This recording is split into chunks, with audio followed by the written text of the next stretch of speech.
नाशिक जिल्हा, त्याच्यामध्ये नाशिक शहर आहे, मालेगाव आहे, ग्रामीण आहे, त्याची एक आढावा बैठक घेतली. त्याच्यामध्ये जिल्हाधिकारी मांढरे, नाशिकचे पोलीस कमिशनर नागरी पाटील साहेब, प्रिन्सिपल कमिशनर कमी आहेत, एक PCO जे आहेत संतोष मॅडम आणि STP तिथे आहेत, त्यांच्या भारतीय सिंधिया मालेगावमध्ये बसलेले आहेत. आणि म्हणजे सिव्हिल सर्जन वगैरे जयदाळे साहेब आणि ते मालेगावचे जे डॉक्टर मंडळी एकूण मागच्या वेळेस सुद्धा आम्ही म्हणजे हा संपूर्ण जो आहे हा COVID-19 हा कसा आयुष्यामध्ये आपण पहिल्यांदाच अशा प्रकारचा जो आहे अनुभव घेतो आहे. एखादा विषाणू आल्यानंतर काय काय होतं आहे आणि अशा रीती तो पसरत जातो आहे आणि त्यामुळे काय काय अडचणी येतात. म्हणजे मी आता 52 वर्ष झाली असतील मला समाजकारण राजकारणात, परंतु असा प्रसंग जो आहे मी कधी पाहिला नाही की सगळं जग बंद आहे, राज्य बंद आहे, गावाच्या गाव बंद आहे, रिक्षा. पण मला असं वाटतं की आता ते भय जे आहे हे आता हळूहळू जे आहे निश्चितपणे कमी झालेलं आहे. पहिला जो अटॅक झाला आणि तो नवीनच सगळा प्रकार असल्यामुळे निश्चितपणे थोडीशी इकडे तिकडे गडबड उडाली असेल, परंतु महाराष्ट्राच्या मुख्यमंत्री उद्धवराव ठाकरे, अजितदादा पवार सगळ्यांच्या नेतृत्वाखाली पवार साहेबांनी मदत केली व्हावी. एकूणच जे आहे राजेश टोपे असतील, अरविंद देशमुख असतील, आता त्यांना काम करता पण पाहतो. आपण शिकत गेलो आणि शिकत जसे आपल्याला अनुभव आले त्याप्रमाणे निर्णय सुद्धा आपण पटापट बदलावे. लोकांना असं वाटतं की निर्णय काल घेतला, आज बदलला, काल घेतला, परंतु एकूणच या सगळ्या गोष्टी एवढ्या नवीन आहेत की याची काही परिमाणं जे आहेत जशी युद्धाची परिमाण जे ठरलेले आहे झालं हे असं काहीच नाही. त्याची कोणाला माहिती सुद्धा नाही की असं काही करावं लागतं. त्याच्यामुळे आपण हळूहळू शिकत हे केलं. आज मला निश्चितपणे थोडं बरं वाटतंय ते यासाठी की जे मालेगाव शहर म्हणून ज्याचा प्रचंड मोठा म्हणजे एक भय निर्माण झालं होतं, रुबाटा पण झाला होता. तो मालेगाव शहराचाही नाशिक जिल्हा हा बराचसा आटोक्यात आलेला आहे. लोकांचं भय कमी झालेलं आहे.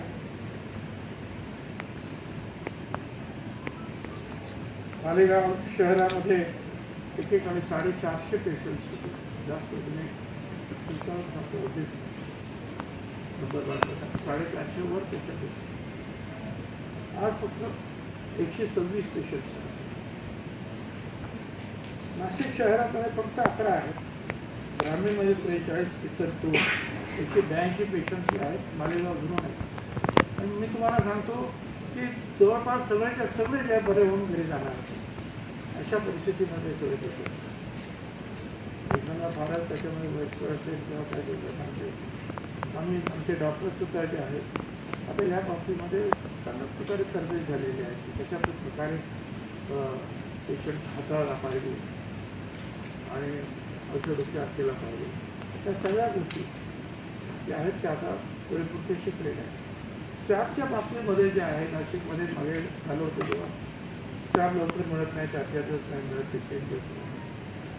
आता MVP जो आपला नाशिकचं जे आहे सेंटर जे आहे ते दिवसाला 200 पेक्षा जास्त स्टॅफ जे आहे टेस्टिंग होतं. आता सुद्धा आपल्याला टेस्टिंगचे किती स्टॅफ लागलेले करंट आहे ते आता 1000, 1500, 2000 असा आपला असायचा. ते आता हे रोजचं चेकिंग विकिंग करतात, जे काही जातं 200च्या आसपासचा सुद्धा आहे. त्याच्यामध्ये पण ते आहे नाशिक महानगरपालिकेने पुण्याबरोबर अनुदान मानलेल्या मालेगावने धुळ्याबरोबर नाशिक जिल्ह्याच्या MSP बरोबर तो प्रत्येकाने जे आहे तो लोड जो असा वाटून दिलेला आहे आणि तो जवळ पडतो त्याप्रमाणे. आणि त्याचे निकाल सुद्धा जे आहेत लवकर येतो. निकाल लवकर आल्यामुळे जे आहे त्या पेशंटला ठेवायचं की पाठवायचं घरी असं सुद्धा लवकर जो आहे निर्णय घेता येतो. आणि त्याच्यामुळे जे आपण पाहिल्यानंतर आज मुद्दा जो आहे त्या निश्चितपणे खाली आल्याशिवाय राहणार नाही अशी माझी खात्री आहे. त्या दृष्टीने सगळी तयारी केलेली आहे. क्वारंटाईनमध्ये ठेवण्याची जागा जी आहे त्या वाढवून ठेवलेल्या आहेत. हॉस्पिटलमध्ये प्रत्येकाने जे जास्तीत जास्त पेशंट जरी वाढले तरी जे आहे त्याची सोय होईल अशा रीतीने व्यवस्था करून ठेवलेली आहे. मला असं वाटतं की आम्ही आताची जी आतापर्यंत लोक अनुभव पाहून मला मी सांगितल्याप्रमाणे त्या अनुभवापेक्षा आम्ही पुढची जी आहे तयारी आम्ही ती व्यवस्थित करून ठेवलेली आहे. आणि आता हळूहळू जे नाशिक आणि नाशिक जिल्हा काही भाग जर सोडले तर बरेचसे दुकानं इतर सुरू झालेली आहेत. कारखाने काही सुरू झाले. परंतु काय 1000 कारखाने वरती कारखाने सुरू झाले. जवळपास 17,000 लेबर कामाला जात आहेत. 450 इंडस्ट्री सुरू झालेल्या आहेत आणि रोज तो नंबर वाढतो. त्याच्यामुळे नॉर्मलसी ज्याला म्हणतात आपण नेहमीप्रमाणे ही परिस्थिती जी आहे पूर्व परिस्थितीवर आणण्यासाठी आम्ही प्रयत्नाची पराकाष्ठा करतो आणि त्यामध्ये आपल्याला यश मिळते एवढंच मला या ठिकाणी सांगायचं आहे. आणि यापुढे सुद्धा हळूहळू जशी दुकानं उघडते जसे कारखाने उघडते तसं मायग्रंट्स जे आहेत एक परराज्यात जाणारे हा जो लोंढाचा आहे तो सुद्धा अनेक ठिकाणी कमी होईल. पण त्यांना एकदा जर कळलं की आता माझी कंपनी सुरू झालेली आहे, माझं दुकान जे कामाला मी ते सुरू झालेलं आहे आणि कुठं पाण्याची सोय होते तर तो जायला तयार होणार नाही. तर ठीक आहे मी राहतो. तर हे जे अनेक प्रश्न जे आहेत त्याच्यामुळे हळूहळू सुटत आहे. आपल्याला काय विचारायचं? लॉकडाऊनचा शेवटचा टप्पा आहे खरं तर. हा शेवटचा टप्पा म्हणजे आता चौथा टप्पा तो अत्यंत महत्त्वाचा आहे. आपण जसं म्हणतात तशी परिस्थिती नियंत्रणात येते सुद्धा आहे. मात्र जे काही रेड झोन आहे किंवा जे काही कंटेनमेंट एरियाज आहे त्या ठिकाणी लॉकडाऊन जरी असलं पूर्णपणे यशस्वी तरी बाकीच्या परिसरात नॉर्मल गर्दी आहे. रोजच्याप्रमाणे शहरामध्ये गर्दी आहे, लोकांची वर्दळ आहे. कुठेतरी हे थोडंसं जर आपण नियंत्रणात आणलं तर अजून ही जी आहे आता तुम्ही दुकानं नवीन उघडल्यानंतर गर्दी सापडणार. लोकांकडे आज काही एवढा पैसा नाही की रोज जाऊन तीच गोष्ट परत घेऊन येते. जे काही खिशामध्ये त्यांचे पैसे आहेत आणि काय आवश्यकता तेवढा सुद्धा ते दुकानावर जाणार. पण आतापर्यंत महिना 2 महिन्यामध्ये सगळं लॉकडाऊन असल्यामुळे अनेक गोष्टींची कमतरता प्रत्येक घरामध्ये निर्माण झाली, अगदी मिठापासून. तर साहजिकच आहे काही दिवस जे आहे त्याच्यावरती गर्दी राहणार. परंतु आज प्रत्येक तुम्ही आम्ही घाबरतो आपल्या जीवाला, आपण मास्क लावून शिकतो. समोर सर्वसामान्य माणसं पण घाबरलेले. आता कोणी काही गंमत करायला म्हणून फिरायला जाणार नाही.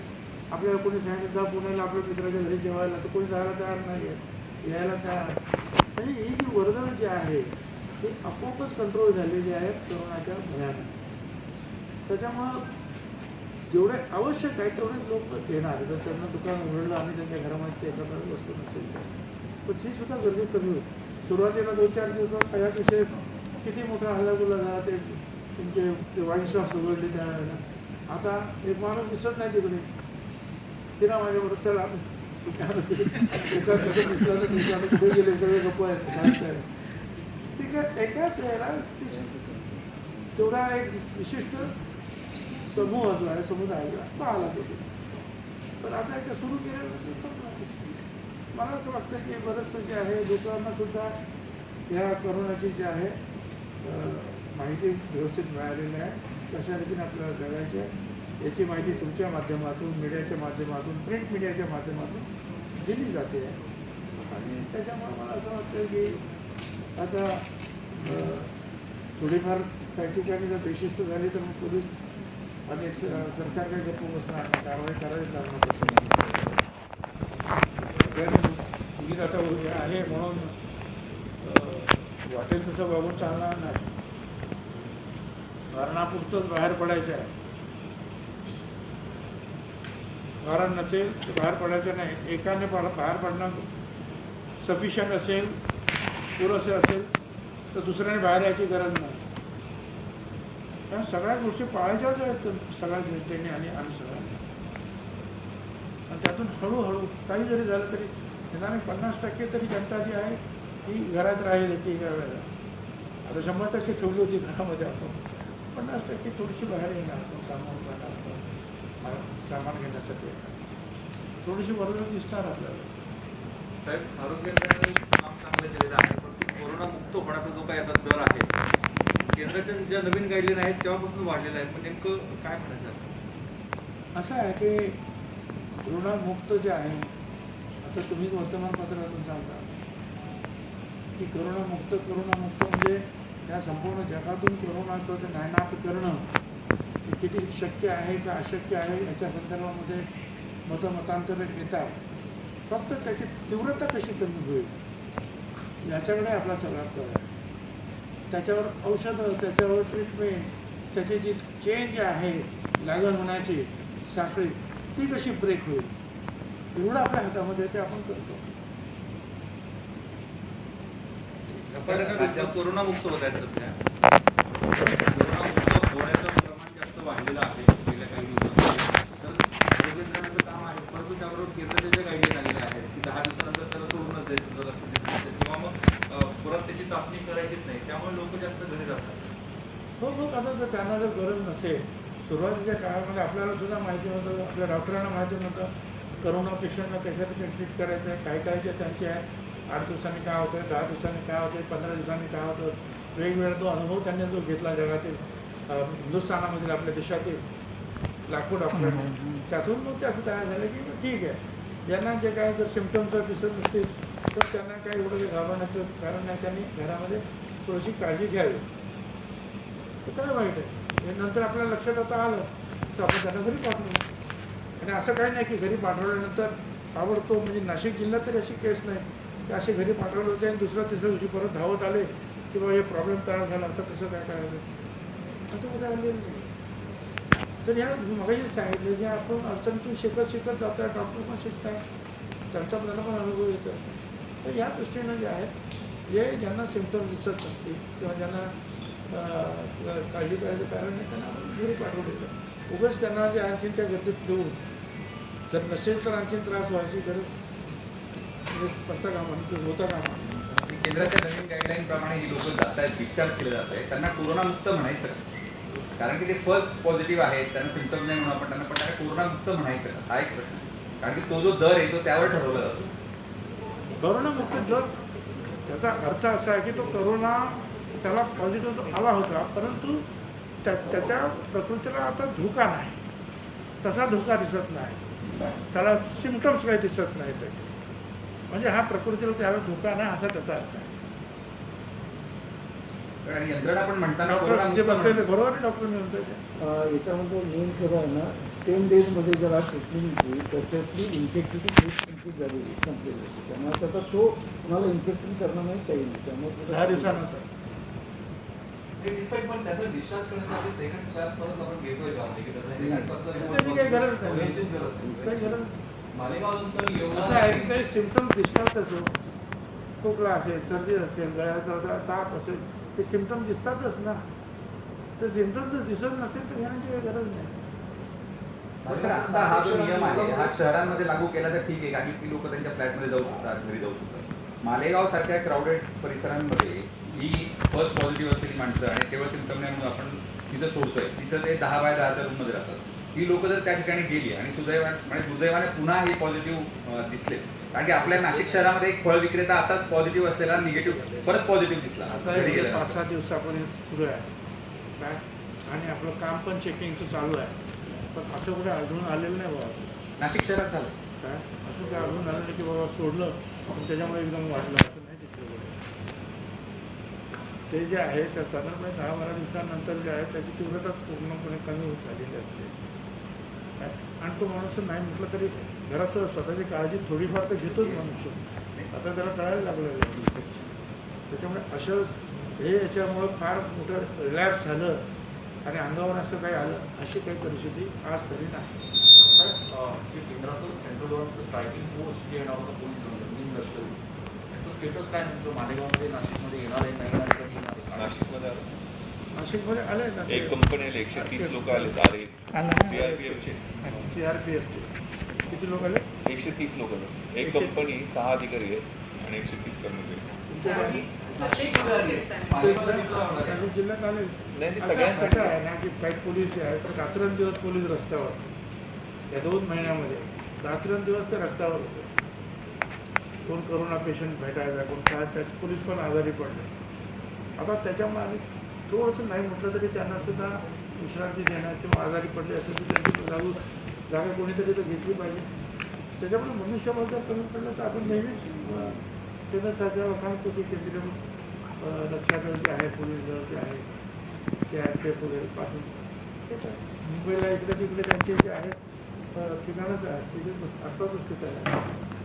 मालेगाव नंतर नाशिक शहर आणि येवला या ठिकाणी सुद्धा रुग्णसंख्येत बरीच मोठी वाढ झाली. नियंत्रणात आल्याची सुद्धा माहिती समजते. नेमकी काय परिस्थिती येवला तुमचा विधानसभा मतदारसंघ सुद्धा आणि नाशिक शहर येवल्यामध्ये किती 45 पर्यंत लोक 33 पॉझिटिव्ह होते. 33 पॉझिटिव्ह होते. 30 डिस्चार्ज केले. आता 3च पॉझिटिव्ह ऍक्टिव्ह. 33 होते, आता 3 फक्त आहेत. ते पण 3 नाशिकला आहेत. 2 नाशिकला आहे, 2 DCH. नाशिकला आहेत आणि 1 येवल्यातच. आणि त्यांची कॉन्टॅक्ट ट्रेसिंग पण पूर्ण झालेली आहे. आता सध्या कुठलीच ऍक्टिव्ह म्हणजे कॉन्टॅक्ट ट्रेसिंग उरलेलं नाही. सगळ्यांचे रिपोर्ट निगेटिव्ह आले. म्हणजे आता स्प्रेड नाहीये तिथे एवढं क्लिअर दिसतं. ते आता जो नियंत्रण वाढता आलेच होता, त्यांच्यानी एक सिस्टर गेल्या होत्या का पोलीस गेले होते की त्याच्यामुळे जे काही ती जी आहे चेन तुटलेली आहे. त्याच्यामुळे आता फक्त जे आहे 2 नाशिकला आहे त्यांनी तिथे आहे. अजून आतापर्यंत काय कोणाची जी आहे तक्रार आलेली नाही. त्याच्यामुळे कंट्रोलमध्ये आल्यासारखं एवढा दिसतंय. साहेब, आजच्या बैठकीनंतर काही शिथिलता कशा संदर्भात असणार आहे, कशा स्वरूपाची असणार आहे याबाबत जिल्ह्यामध्ये शिथिलता जी असणार आहे, लॉकडाऊनमध्ये जे शिथिल केलं जाणार आहेत काही गोष्टी, त्या संदर्भात काही चर्चा झाली का? काय नेमकं ठरलं आजच्या बैठकीत? साधारणपणे जे आहे भारत सरकार म्हणा किंवा महाराष्ट्र राज्य सरकार आता इतर देशात त्या हळूहळू जे आहे की लॉकडाऊन शिथिल करण्याकडे आपण पावलं टाकतो. पण ते टाकताना जे आहे हा जपून पावलं टाकतात की हे सुरू करा, हे राहू द्या, हे सुरू करा, हे राहू द्या, हळूहळू. आता त्याप्रमाणे काही गाईडलाईन्स जे आहेत भारत सरकारने दिलेल्या आहेत, काही गाईडलाईन्स महाराष्ट्र सरकारने दिलेले. शेवटी जे आहे त्या गाईडलाईन्सच असतात. शेवटी काय करायचं आहे जागेवर, काय योग्य आहे, काय अयोग्य आहे, की तिथले जे काही प्रशासकीय अधिकारी पोलीस असतील ना तर रेवणीचे असतील त्यांनी ठरवायचे आहे. पण मार्गदर्शक सूचना आहे त्या काही असं काय देणार तर मार्गदर्शक सूचनानुसार ते ठरवते की कुठे काय थोडासा वेळ वाढवावा लागेल त्या दुकानाचा, दुधाचा, याचा, ते बघावं लागतं. आणखीन काही व्यवसाय सुरू करायला परवानगी देता येईल तर ते पाहायला लागेल. कारखाने तर सुरू करायलाच पाहिजे, त्याशिवाय लोकांना रोजीरोजगार मिळणार नाही. मालेगावचे सुद्धा जे आहेत लूम्स, पॉवर लूम्स जे आहेत ते बंद आहेत. तो आमचा पुढचा फार मोठा प्रश्न आहे. तो आम्ही चीफ सेक्रेटरी आणि तिकडे मंत्र्यांकडे सुद्धा सुभाष देसाईंकडे तो नेला. तर त्याच्यातून त्यांना असं दिसलं की त्यांना येणारा कच्चा माल तो सुद्धा येऊ शकत नाही. आणि यांनी बनवलेलं कापड ज्या सुरत, अहमदाबादला वगैरे जातं आहे ते सगळं अजून क्लोज्ड आहे, बंद आहे. ते म्हणतात आमचा माल घेणार कोण? आम्ही त्या पॉवर लूम चालू करून करायचं काय? पॉवर लूम चालू केलं नाही तर जवळजवळ मला 2-3 लाख लोक तरी जे आहेत त्या पॉवर लूमचं काम करतात मालेगाव. आता त्यांच्या पगाराचं काय करायचं हा मुद्दा आहे. कलेक्टर, SP वगैरे सगळे जे आहेत लक्ष घालत आहेत त्याच्यामध्ये काय करायचं. कारण भारत सरकारनं सांगितलेलं आहे किंवा पगार द्या तुम्ही, त्याप्रमाणे पुढे काय होतं त्यांची चर्चा सुरू आहे. तर ते जरी सुरू झालं तरी डिकन्जेशन होईल. आता एकत्र जी घनता जी आहे, काही लोक जे आहेत वेगवेगळ्या ठिकाणी कामाला गेल्यामुळे ते विरळता निश्चितपणे म्हणजे 40% तरी विरळता त्याच्यामध्ये प्रयत्न सुरू आहे. पण बघूया. तर केंद्राचं जे 20 लाख कोटी रुपयांचं पॅकेज आता जाहीर झालेलं आहे, त्याचं वर्गीकरण डोस मध्ये करतात. आपलं काय निरीक्षण आहे त्याबाबत? तर काही लोकांनी टीका पण केली, काही स्वागत पण केलं. आपण कसं बघतो? जाऊ दे आता सरकारी अधिकाऱ्यांसमोर त्याच्यावर मी अभ्यास करतोय नक्की काय दिलेलं आहे. साहेब, एक अशी तक्रार आहे का जे राशन कार्ड धारक आहेत त्यांना राशन मिळत नाही अशी भरपूर तक्रारी येतात. त्या बाबतीत काही उपाययोजना केलेल्या आहेत? आता तर असं आहे, आता आमच्या गाईडलाईन्स तयार होतील कदाचित. ज्यांना बरं का कलेक्टर साहेब ज्यांच्याकडे रेशन कार्ड नाहीच, काहीच नाही त्यांना सुद्धा 5 किलो 2 किलो तांदूळ वगैरे द्यायचे आहे काय? तर ते आपल्याला सुरू करायचे आहे.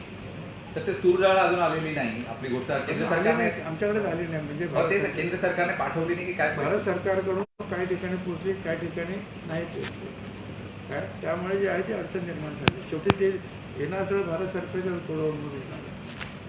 याच प्रकारच्या बातम्या पुढेही आपल्या मोबाईलवर मिळवण्यासाठी आमचा प्रबंधगुरू चॅनल सबस्क्राईब करा आणि या बातमीला जास्तीत जास्त शेअर करा.